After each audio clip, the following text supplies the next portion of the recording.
Good afternoon. Um, okay, we can go to the next frame. Thank you. I'm going to present the quote from Malcolm X during it's one of his last speeches before he was killed.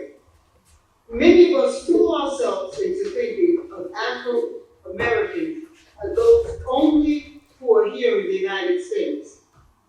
But the Afro-American is that large number of people in the Western Hemisphere, from the southern tip of South America to the northernmost tip of North America, all of whom have a common origin when you go back to the history of those people. When Africans migrate to England, they pose a problem for the English. And when they migrate to France, they pose a problem for the French. Next frame. Thank you. The complex issue of Commonwealth status and recolonization. The term Black British was developed after the influx of colonial peoples into the UK after the 1950s. These peoples were Commonwealth members migrating from West Africa, South Asia, and the Caribbean. The term Black British acted as a barrier to distinguish those who are not ethnically were ethnically non-white and British, but not of Anglo-Saxon origin. On the subject, Aimé Césaire offered insight when he said, "Don't let the subtleties of vocabulary, the new terminology frighten you. You know the refrain, the Negroes are big children." Black British is the new term. However, prior to the 1950s, England had not a clear and distinct mode for the classification of Black and brown peoples other than the term Commonwealth member, colored, or other.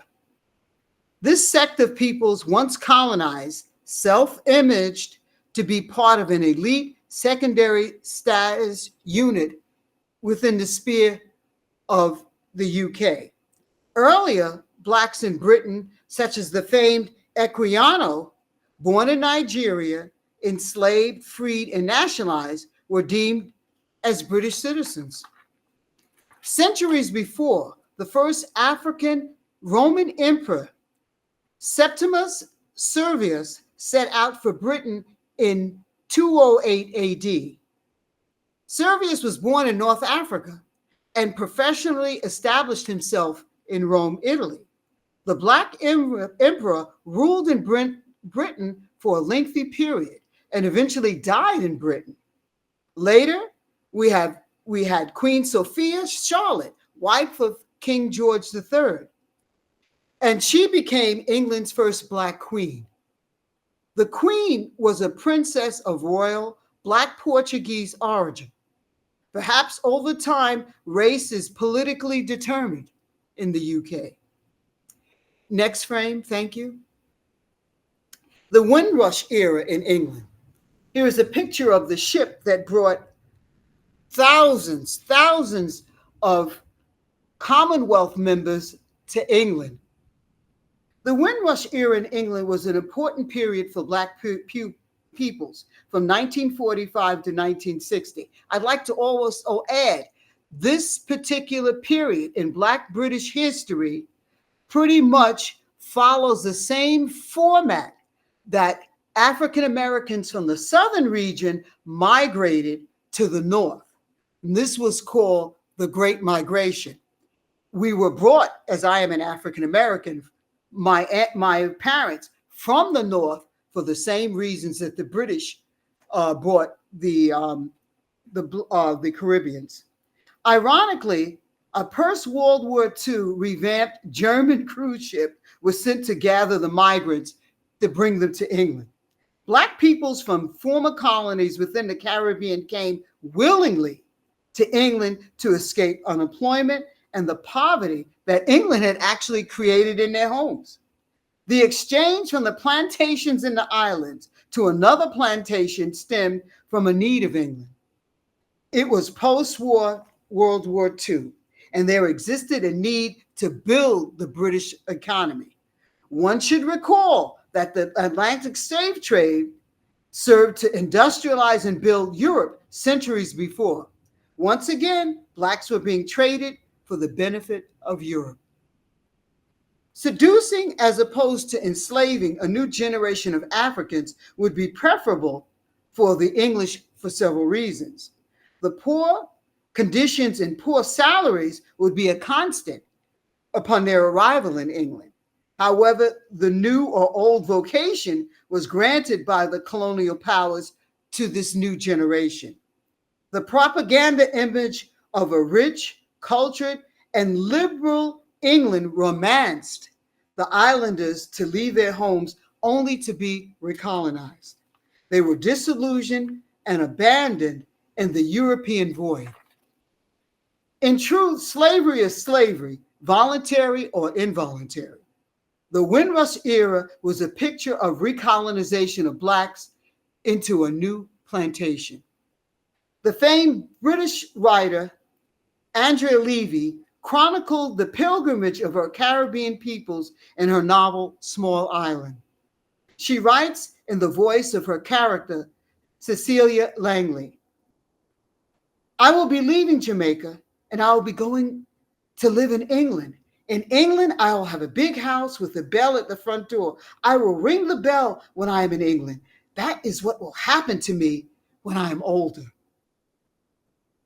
Reality came too swiftly to an older Cecilia as she ascended the stairs to her room with her husband in England. Andrea Levy, in the voice of her character, describes the British life. "3 steps would take me from one side of this room: a sink in the corner, a rusty tap stuck from the wall above it. There was a table with 2 chairs, one with its back broken, pushed up against the bed. The armchair held a shopping bag, a pajama top, and a teapot. Just this?" Andrea Levy's character realized that she had swapped one plantation for another. The myth of British wealth, culture, and acceptance was a mere propaganda tool to lure her to incarceration. She was groomed to idolize that which was English over her own Jamaican nativity. Next frame. Thank you. Recolonization of the Black British. The methodology of colonization is a complex equation with many variables, depending upon where one is imprisoned. Under British imperialism, no one is ever really emancipated or liberated. There is the infinity of no beginning and no ending to the captivity. The residency of one in an external colony of the empire affords the colonists many benefits. The resident has no memory of a life or existence of freedom before. The mind of the incarcerated is a clean slate. Memory of freedom before incarceration may prove to be an impediment.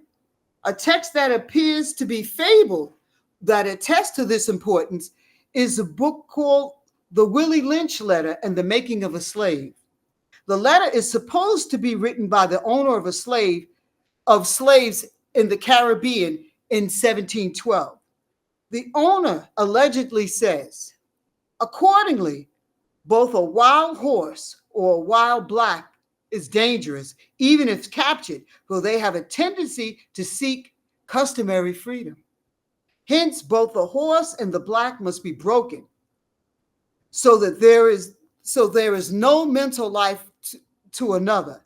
Keep the body and take the mind." That was Lynch in 1712. Recolonization is the process and reprocessing of keeping the body and the mind of a captive. Considering this fact, the process of decolonization for the Black British and African American never really commenced. Where and how do you eject the colonizer from his own country? The reality is that you, an African, are incarcerated in the physical and intellectual cradle of the colonizer. Frantz Fanon was one of the first theorists to acknowledge this crisis in White-Skinned Black Mass in his statement, "The Black man entering France changes because for him, the metropolis is the holy of the holies. He changes not only because that's where his knowledge of Rousseau, and Voltaire comes from." Fanon provides an illustration of the idolatry of his kinsmen in the worshiping of France. All that is France is seen as civilized and intellectually superior by some of the colonized. Frantz Fanon's assessment of the Black man in France and Andrea Levy's fictional account provide evidence of a similar psychosis emanating from recolonization. Next frame, thank you.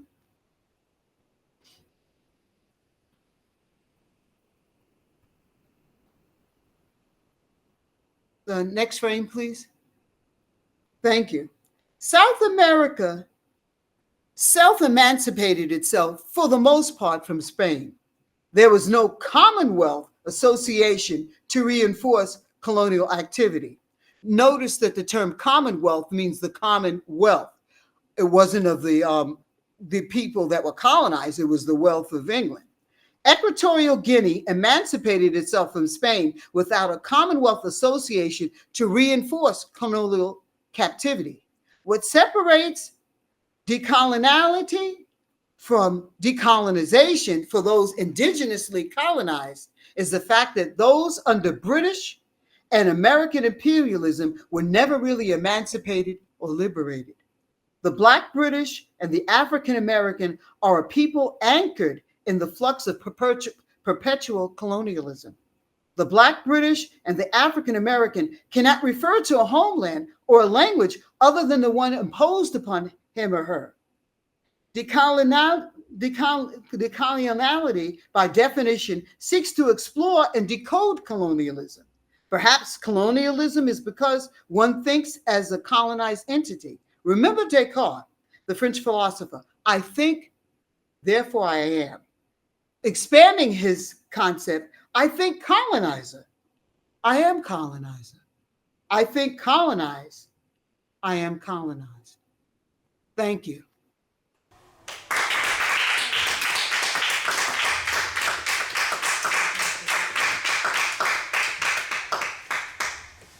Okay, so while we're setting this up, I might as well start by thanking Marta and everyone who has had a role in putting this together. Yeah, so we're very happy to be here. I think most people in the room, except the students, know me. I'm Ulrike. My field is English and comparative literature, and the Afro-Europeans Network and its conferences has been a beacon of continuity in my own interesting academic trajectory and my previous stations in Freiburg and Düsseldorf. So somehow Afro-Europeans has stayed with me.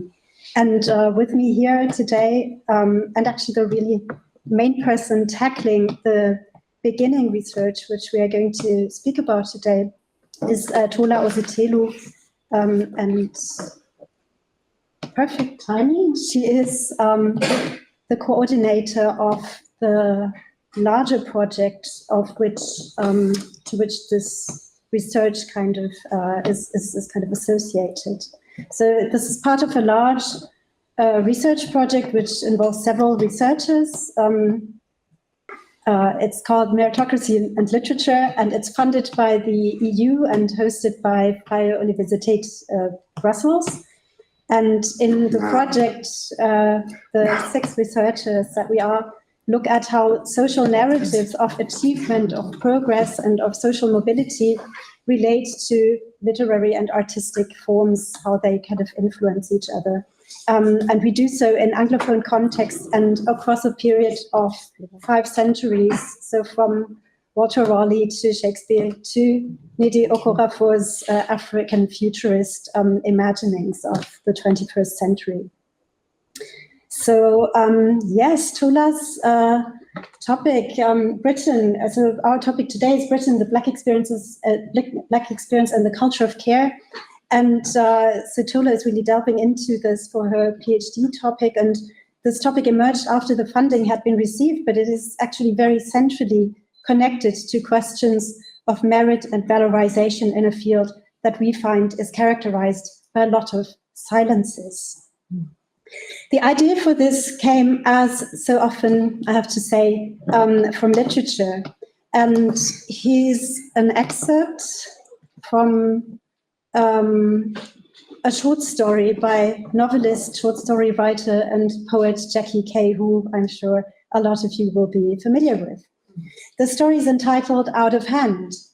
It takes us into the world of memories of 76-year-old retired nurse Rose McGuire Roberts, a Windrush migrant from Jamaica who came with high hopes, and when confronted with the realities of work and the racist environment in Britain and its recently founded NHS, finds a solace in escaping to the world of movies. Recollections of her actual work are buried underneath layers of other recollections carefully interlaced in this story. And here's one of those flashbacks to the memory of work, and I quote this in full length because it's quite important to our project. Rose McGuire Roberts is a skilled nurse, highly qualified. In Jamaica, she was the youngest ward sister in the hospital. At Westminster Hospital, she is put on night shift. She stays on night shift for 2 years, even though she keeps trying to get off it. It's not the hard work that's the problem. It's the fact that she's been landed all the rubbish jobs, all the jobs she shouldn't be doing. Once a woman shouts at her, "You there, it's all your fault. You've brought your strange diseases with you. None of us would be here if it weren't for you." What is so awful is not the nutcase of the woman who is shouting at her, but the fact that her fellow nurses, are smiling in the weak daylight. The fact that not one of them does a single thing to help. Nobody tries to shut the woman up, and so she continues. "Practicing your strange ways here, your black magic," she screams. Rose would have liked to wash her hands of the whole country right then and there, because nobody took the woman in hand. Nobody got high-handed with her and said, now, Mrs. Wells, that's quite enough. Rose McGuire's 26-year-old hands longed to slap the woman right across her face, to shout, "Don't be so nasty." She felt her skin burn. And it wasn't just the one woman she had problems with. She was just the tip of the iceberg. And now, importantly for our project, she would never tell her twin granddaughters about all that now. She doesn't want them to know. She didn't even tell her own children. I came across the story 20 years ago. I even included it in a collection for German students that I co-edited at the time, and we put it in that collection as a Windrush story. At the time, I wasn't really so focused on the wider implications of the work in the NHS and of what is actually a massive silence around experiences of care. And here, in this story, we have, it's quite interesting because when realizing this, we began to look for literary works that center these experiences, right, of Afro-descendant women in the National Health Service. And there really is a dearth of literature. So sometimes they feature as very minor, marginal figures. It's hard to remember them even. But yeah, actually, this seems to be the only story that really centers this experience. And if you encounter others, we'd be really happy to know, because this is just the beginning of our project. So, but in this story, of course, there's also the silence performed within the family on the diegetic level. This is another artistic rendering I recently came across by the Black British artist Tikila Owen. And in the caption, it says, "This is an imagined representation of the artist's mother resting in the park as a student nurse, knitting for her young child." I was intrigued again by the activity of the hands here. But here we have two kinds of care, right, for the own child, but also the work as a nurse. The painting actually engages with landscape painting traditions and the 18th century painter Thomas Gainsborough more specifically. And the artist says that the conventions of landscape art collide with a memory held by the artist and her family, obviously, whose personal history is not represented by the artistic tradition it references. So again, silences in the families, because this is an imagined representation of the artist's mother, but then there's also the silence in the larger cultural archive and traditions of representation in the formal languages of art, literature, and culture. And these silences are eloquent. Where are the many, many nurses and the many, many Afro-descendant nurses in narratives of British history? Where are they in narratives of Black history? For one thing, it seems very odd that there should be silence about the NHS experiences in the context of the Windrush narrative as the arrival of the ship, and thank you for Rosetta for sharing the image of the ship with us, which we didn't do now. And the ship, really, the arrival of the ship is such an iconic image in that historiography. And this arrival coincided with the foundation of the NHS, and still we hardly have any stories that look at this kind of coincidence. What later became the pride of the nation, the NHS, was in its first decade, that is to say the decade after Rose McGuire-Roberts' and others' arrivals, a wreck. I quote, 45% of hospitals were in pre-1891 buildings, many in terrible shape, some due to bombings in the Second World War, some because local authorities had put off maintenance as they waited for the health services to take shape. Doctors and nurses would do many miles each day walking from one wing of an ornate but chilly Victorian hospital to another. The patients were habitually talking about going home for a rest. As Isabel Hartman, author of Fighting for Life, a book about the NHS, notes, and the military analogy here is quite important in what I'm going to say. But it's into this kind of dismal workplace that migrants from the Caribbean and elsewhere migrated. It seems odd that there should be silence about it. The Windrush narrative, of course, has its own problems, as Tola will also outline in a second, but it's also Jackie Kay does so. She ends her story with Rose's assessment of the Windrush being the fiction of a ship. Of course, the ship isn't a fiction, but it tells a story that has, as many scholars have noted, become an egregiously single story, eclipsing a multitude of varied and complex experiences, eclipsing historical continuity as well as other migrant narratives. How am I doing in terms of time? Fine. Okay. So there's one historical narrative. I'm sure you may have seen this lady that has become pretty famous, of course, over the last 20 years or so. The biography of Mary Seacole, who was born in Jamaica in 1805, died in London in 1881, and ran the so-called British Hotel near Balaclava during the Crimean War, is highly unconventional, exceptional even, right? She was celebrated by the veterans she had cared for. More recently, she has been recognized as an iconic Black historical figure, not only in her native Jamaica, but also in the UK, outperforming Florence Nightingale in some commemorative contexts. Can you move to the next slide? Importantly, however, for more than a century, Mary Seacole, along with this now quite well-known portrait, had fallen into oblivion, despite the fact that she had published her memoir, Wonderful Adventures of Mary Seacole in Many Lands, in 1857, an account which details her experiences, her attitudes to, and her own understanding of care work, which was bound up with a sense of duty towards the mother country. And it's no coincidence that this discourse of care that she engages with happens in a military context. Now, what seems odd, again, is that between this now iconic, singular, yet, yes, even exceptional historical narrative of care and the still under-researched experiences of post-World War II migrants in the NHS, that there seem to be very few traces of the history of Afro-descendant nurses in British institutions in between. Where were they? What's next? when men in the West Indies were recruited as volunteers in the First World War effort.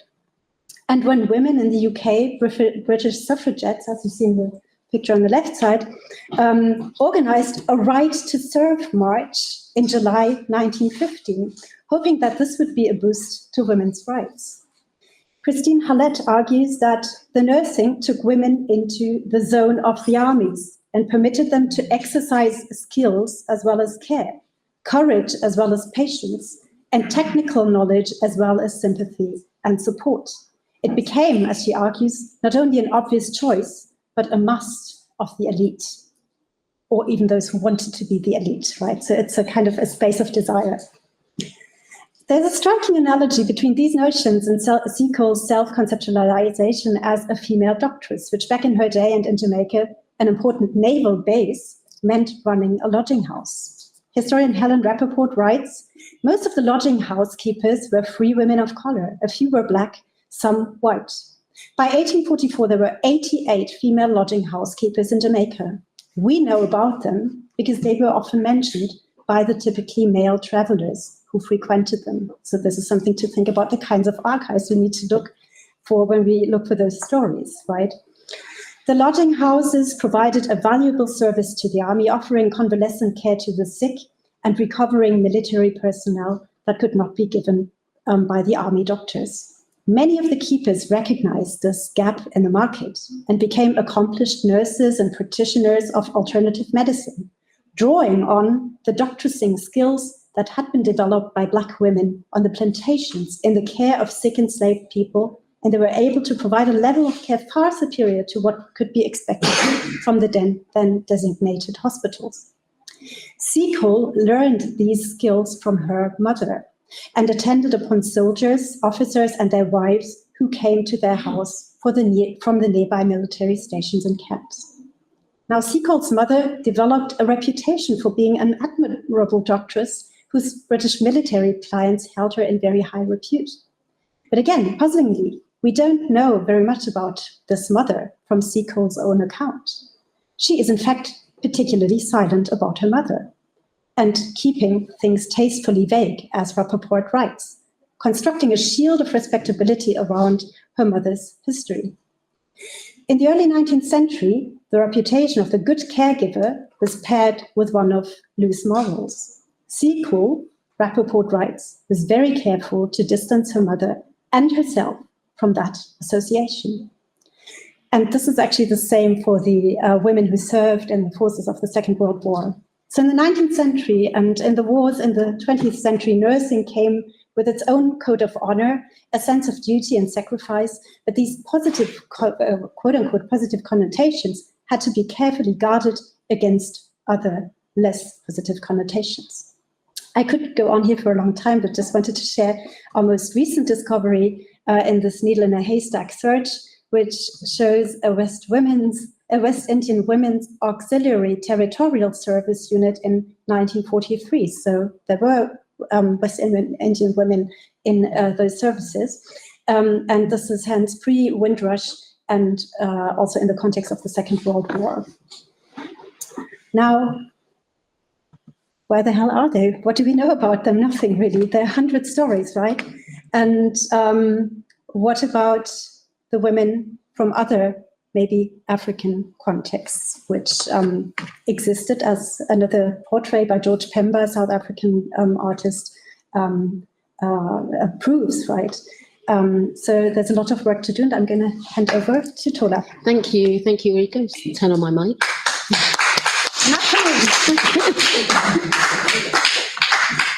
So, thank you, Ulrike, for that eloquent introduction. As Ulrike said, I am the project manager for the Merlit program at the VUB Brussels. I also am an associate PhD researcher, so I'm going to give you what I hope is a fairly brief overview of the first fruits of my research. So that's a quick outline of the themes that I plan to address today. If you want a copy of my slides, please feel free to speak to me afterwards. Thankfully, Ulrike and also, incidentally, Dr. Codling have helped me actually do a lot of what I was going to do, so I don't have to spend so much time on some of the background. But just to give you an overview of the raison d'être of my research, and Ulrike doesn't like me to say this too much, but she's actually a big part of why I chose to do and focus on this particular era of history and literature and cultural interchange. So the purpose of my research is to foreground the stories of Black women migrant healthcare workers who settled in the UK as part of the so-called Windrush generation, as Dr. Codling has just outlined. But the time frame that I'm looking at is the broader Windrush wave of migration, which would start from the late 1940s and ends in the early 1970s with the ratification of the 1971 Immigration Act, which came to force in 1973. The subjects of my study are, as I mentioned, Afro-descendant migrant women, and that means mainly those from the African continent and African Caribbean. And I'm looking at women roughly born between 1935 and 1964 who have worked in the UK healthcare system. Now, for those who are a little less familiar with the British healthcare system, more specifically the National Health Service, or NHS, I'll just give you a very brief overview. Again, Ulrike's touched on this. As she mentioned, it is considered to this day the UK's greatest achievement by many. It was established in 1948 by Clement Attlee's post-war centre-left Labour government. And it still enjoys appreciation across the political spectrum, but I'd say there are heavy caveats to that, which I do not have time to go into now. In principle, it's a state-funded, nationwide, accessible healthcare system, free at the point of use. The National Health Service, from the outset, has always depended on migrant healthcare workers, in particular, to complement severe staff shortages, and it's still the case now. And it was very salient during the days of Brexit. At the time and the era that I'm focusing on, recruits from overseas were seen as an inexpensive way to meet this shortfall. And this is something that Dr. Codling has already touched on. And we see here the colonial paradigm of there's a shortage of labour or a refusal from some of the indigenous British population to do certain jobs, and so that we import cheap labour from then existing or former colonies to fill that shortfall without the desire to really pay them what they are due. There was also a high concentration of migrant healthcare workers in what came to be known as the Cinderella specialties. Again, this has been touched on earlier at the beginning of this panel discussion. And these were so-called Cinderella specialties because they involved working in what were perceived by the indigenous British healthcare workers as undesirable sectors. So that would include care of the elderly and mental health care. So once again, we see the racialized division of labour and the colonial paradigm at work with a heavy concentration of Black African descendant and Asian workers in these so-called undesirable sectors. For a long time, the Windrush narrative itself was heavily androcentric. So here's another image from the by now infamous newsreel by Pathé Pictures. And by this image, you would have the assumption that it was a predominantly male venture. And that for years or for decades has been the narrative that has dominated, that it was a predominantly male and specifically Jamaican undertaking, which couldn't be further from the truth. And recently, scholars such as Matthew Mead and in particular Dr. Hengama Serikani have done quite a lot to try and demystify and deconstruct some of these myths. The ship, and again, Dr. Codling touched on this earlier, but the ship included passengers who were associated with the African continent, the Asian continent. There was a contingent of Polish refugees from Stalinist Soviet bloc. And of course, there were women and children also on board. And so with my research, I'm hoping to address some of this imbalance by focusing on and highlighting the her stories, to quote a buzzword now, of Black women, migrant healthcare workers, and not just those of Jamaican and West Indian extraction. And with my background, I did my master's in socio-cultural linguistics, and so I want to import and bring to bear some of these frameworks and methodologies by examining how identity is constructed and negotiated, and how these women position themselves and others through narrative, using the tools of narrative analysis and critical discourse analysis, amongst others. I'll be looking at both literary texts as well as collecting oral histories, something for which I'm very much looking forward to. Now, I want to make a quick aside, although still relevant to my presentation, about definitions of Blackness in the Black British context. Again, Dr. Codling has touched on this, but I want to go into a little bit more detail about what that means on the ground, or has meant on the ground. As you can gauge from my accent, I grew up in the UK. I'm a Londoner born and bred of West African extraction. And here at this point, I want to paraphrase something that Marta said in the introduction to the Afro-Europeans, Cultures and Identities collection, where she talks about the complicating effect of colonialism and empire when it comes to definitions of Black identity or identities and understandings of diaspora. The so-called Windrush generation folklore has been or is still dominated by stories from the Caribbean, sometimes exclusively so.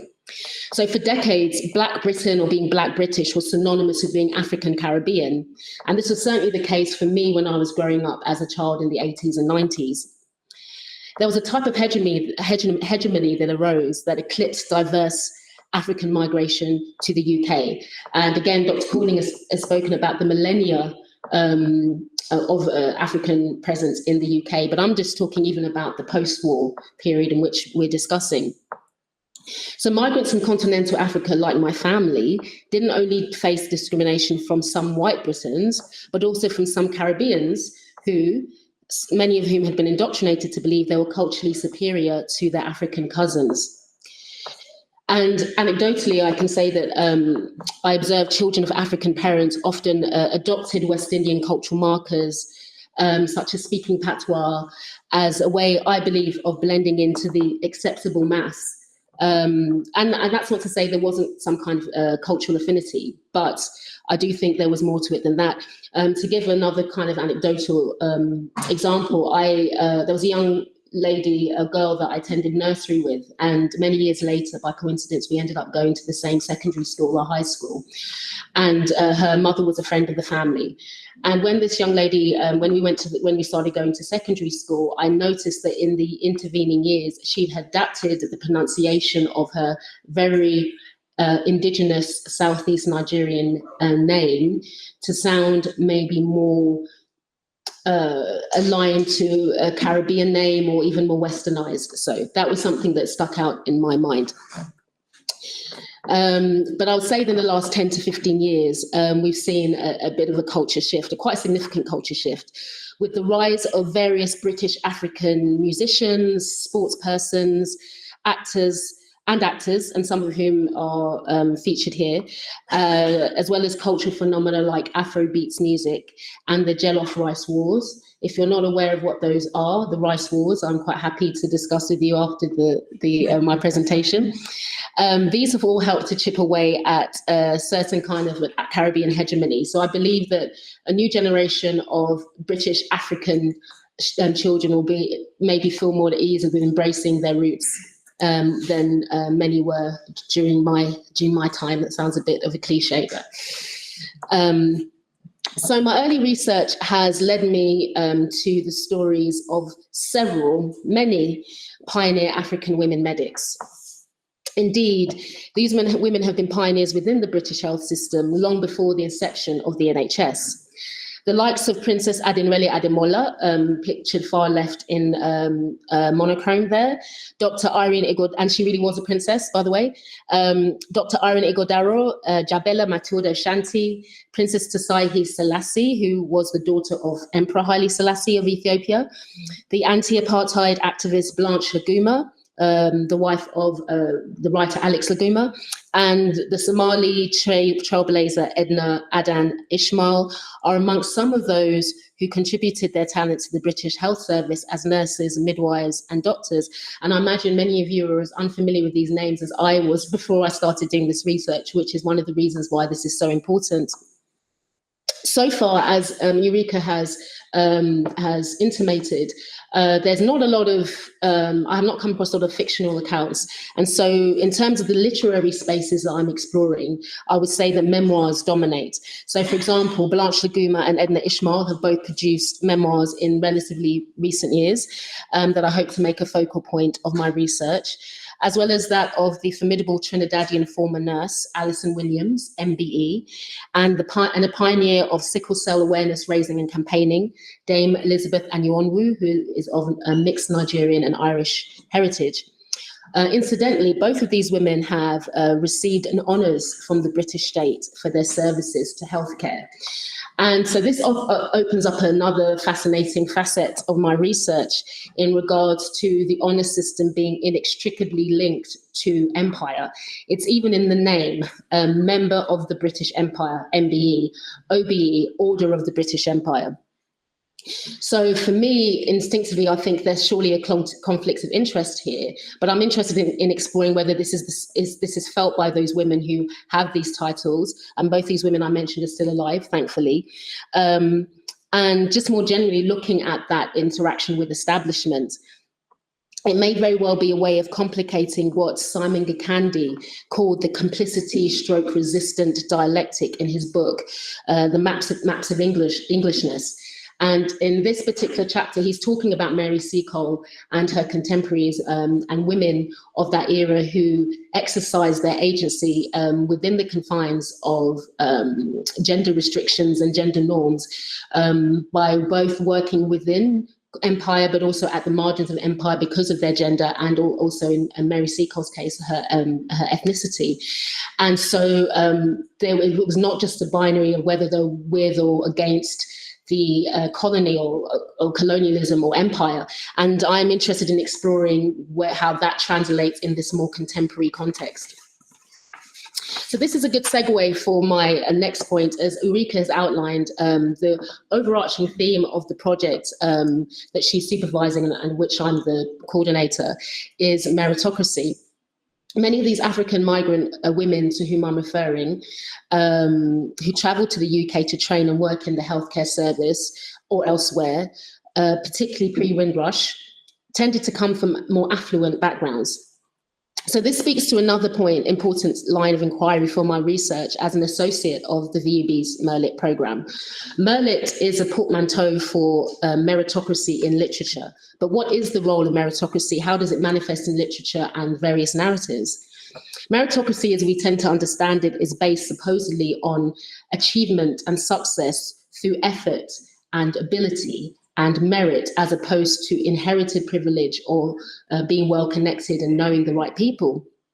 Nevertheless, those with existing financial advantage are in a far better position to access resources to realize their potential and talents, more so than those who come from more modest class backgrounds. So I'm very much interested in exploring the role of class, its intersection with meritocracy, and also how meritocracy might manifest in narratives around the good versus bad migrant. I think for women, this might be particularly salient because bearing in mind how often how women are judged more harshly and are meant to supposedly uphold the moral standard of society. And I think racialized women are also held to an even more rigorous standard, and I would dare say Afro-descendant women all the more so. So just to home in on some more specific examples of the research, I've reeled off a lot of names, but I think it would be nice to maybe land on just a few examples to whet your appetite. In my preliminary research, I have come across 3 remarkable women with interconnected stories. Their timeline falls slightly outside of my project, but as their careers began before the establishment of the NHS. However, I believe they should receive some focus for their, what I believe, underreported significance. And these women are called Matilda Clark, Susan Afori Atta, and Agnes Uwanda Savage, all of them of West African descent. Again, all 3 of them came from highly privileged backgrounds and went on to achieve groundbreaking success in the medical field, despite the colonial imposed colour bar and gender discrimination that they would have faced. At the time these women were studying, in the first half of the 20th century, women in the UK barely had access to medical training regardless of their ethnicity, let alone Black women. Clark and Afroeuropen both attended the prestigious Achimota boarding school in Ghana, where Savage was one of their tutors. Afroeuropen was one of, and she's pictured here with the purple black backdrop on the bottom left. Afroeuropen was one of the first West African women to obtain a university degree. She would eventually earn her degree from Edinburgh University Medical School and go on to be the first Ghanaian woman to qualify as a medical doctor in 1947, 1 year prior to the establishment of the NHS. Matilda Clark, pictured in the sepia-toned image on the right, her father convinced the British colonial authorities to permit his daughter to take an access course to basic medical science, which was an incredibly audacious move for the time, because this was a privilege that was exclusively reserved for predominantly white males. Matilda excelled and was awarded a scholarship to Edinburgh University. She would be the first Ghanaian and West African woman to earn a postgraduate diploma, which was awarded by the London School of Hygiene and Tropical Medicine in 1949. The trajectory of Dr. Agnes Iwande Savage in particular haunted me, and was a sharp reminder of why it's so important to keep foregrounding these women's stories, not just for their great achievements, but the very real challenges that they face on account of both ethnicity and gender. So Dr. Savage was of mixed Nigerian and Scottish heritage. Both her father and brother were also medics, and like her male relatives, she was studying at Edinburgh Medical School. From a young age, she proved a distinctly bright child and was also gifted in music. She would go on to be the first woman of any ethnicity to receive a prize in forensic science, and she eventually set up a nursing school in Ghana's capital, Accra, and what was then known the Gold Coast. She would go on to work as a junior medical officer for the colonial body West African Medical Staff, or WAMS, where her father had also worked and had faced discrimination. Sadly, Savage was to suffer a similar fate, receiving poor pay and working conditions in comparison to her white colleagues with the same qualifications. Savage had to fight for what was her professional due, and while she eventually succeeded, the prolonged struggle took its toll on her mentally and physically. She chose early retirement in 1947, possibly for medical reasons, at the same time that her former student, Afroeuropen, was the first Ghanaian woman to qualify as a medical doctor. Dr. Savage died in Scotland of a stroke aged 58 in 1964. And I believe her death was premature, brought on by the intense psycho-emotional stress or distress she endured throughout her career. My preliminary research, therefore, was already underscoring the importance of mental health to the project. And this wasn't something that was necessarily on my radar when I started back in June. I would refer you to an excellent chapter in the now seminal socio-historic collection called Heart of the Race by Beverly Bryan, Stella Daci, and Suzanne Scaife. And the specific chapter is called The Uncaring Arm of the State, and it talks about the deleterious impacts of colonialism or post-colonialism and racism, its structural racism on the health or mental health of Black women and their health more generally. There was also a quote that I came across in an article that wanted to also bring the stories of women of the Windrush out of the shadows. And it's written by Vanessa Bovell Clark for the King's College London University blog. And the quote goes as follows. And it also harks back to something to which Ulrike hinted earlier. I wonder about the mental health of my grandmothers, the burdens they had to bear, the pain behind smiles, and the silent struggles that were shared with no one but God. And I could do an intervention on that quote alone. Now, to close, another potentially key area of inquiry is gendered hierarchies and professional stratification, according to one's role in the healthcare service, doctors versus nurses, auxiliary workers, and so forth. In the case of Black women, is there a fundamental difference in how they are perceived by colleagues, patients, or how they're perceived by colleagues and patients, or how they perceive each other according to rank? For example, do Black female doctors, or historically have Black female doctors enjoyed the same dividends of prestige as their white counterparts?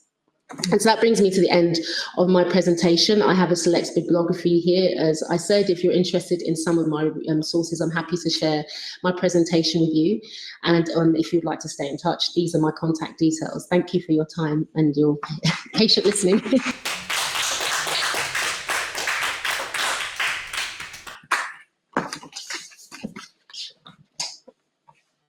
I think we've lost Marta.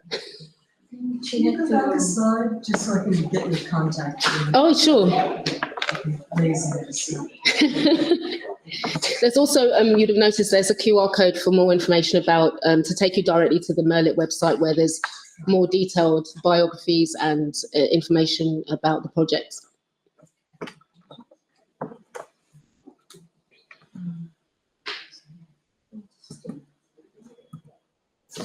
Okay. How long had you been working on this project? 3 months, just 4 months now, because it started in June. Really just at the beginning. So when I said my first fruits, I really meant. That's not a lot.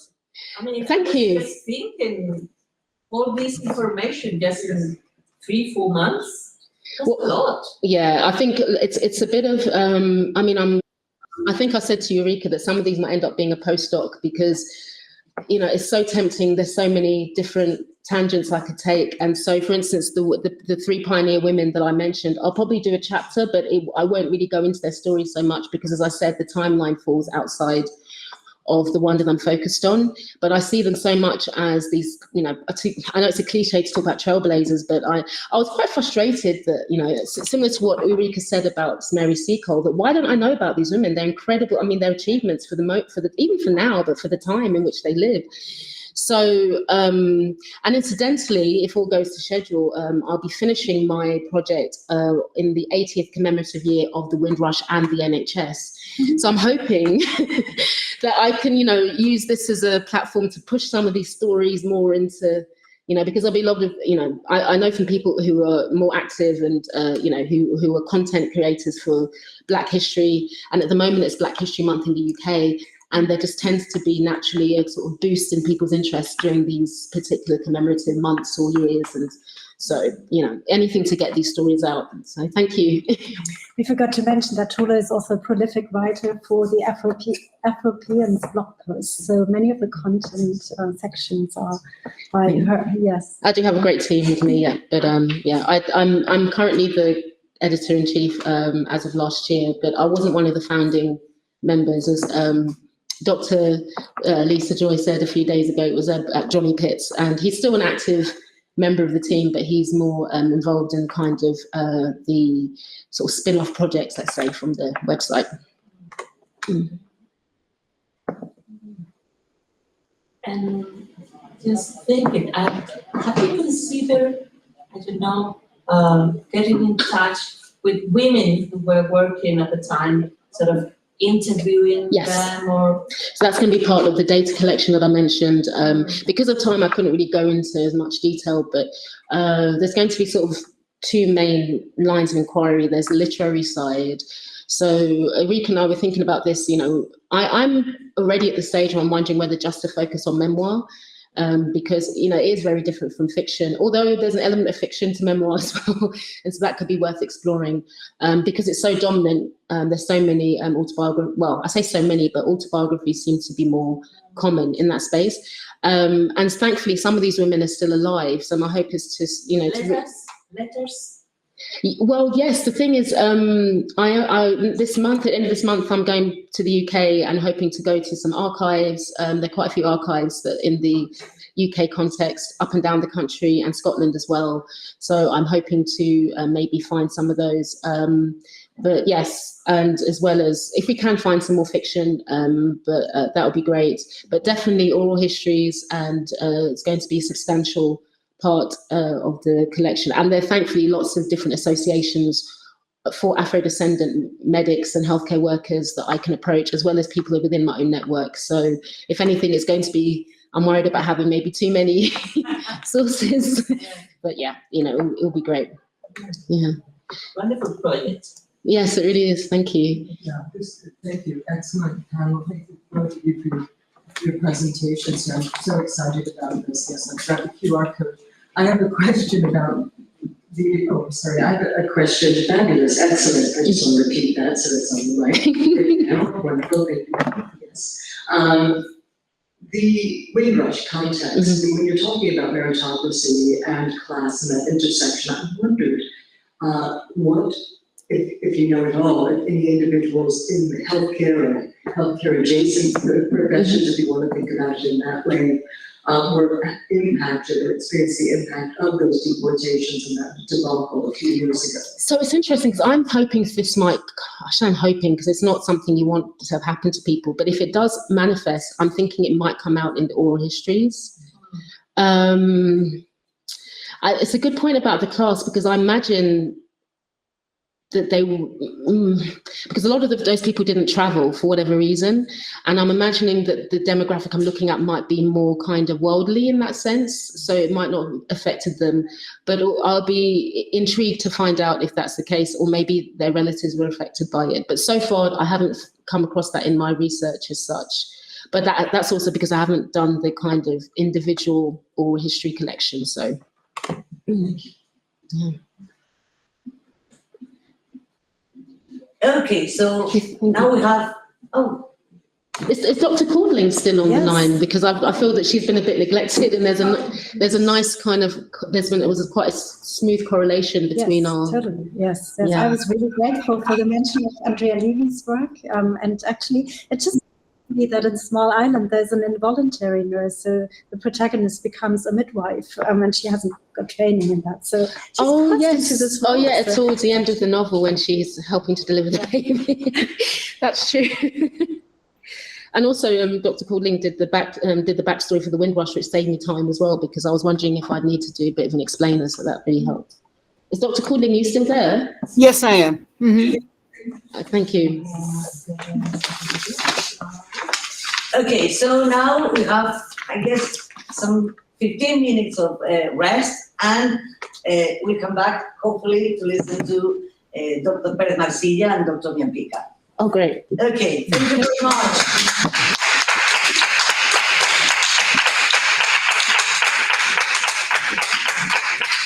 Wonderful.